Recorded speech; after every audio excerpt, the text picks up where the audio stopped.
Қонда глюкоза, холестерин дәрежесін белгілеу, қон басымын өлшеу үшін қабат мөмкинлекләр ачыла. Түбән Камада халыкны диспансерлаштыруга керештеләр. Тикшерү чират буенча түгел, алдан язылып үткәрелә. Тулырак киләсе материалда. Диспансерлаштыру вакытында кешеләрнең буй озынлыгы, авырлыгы үлчәнә. Буларның барысы да симерү яки ябыгуны билгеләү, дөрес диагноз кую өчен кирәк. Диспансерлаштыру 31 августтан яңадан башланды һәм кешеләр аны актив рәвештә уза диләр табиблар. Вот когда я прохожу. Для здоровья, наверное, для чего еще? Диспансерлаштыруны 18-дән алып 39 яшькә кадәр һәркем 3 елга бер тапкыр узарга тиеш. Әмма 40 яшьтән өлкәнрәк кешеләргә сәламәтлекне ел саен тикшертергә кирәк.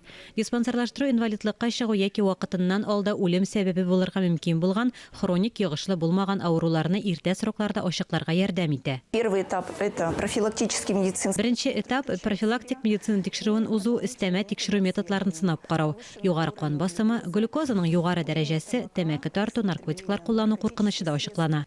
Тагын холестеринга канны тикшертү дә бик мөһим. Белгечләр тикшерүе күп нәрсәне ачыкларга булыша. Быел диспансерлаштыру элеккечә чират буенча түгел, алдан язылып үткәрелә.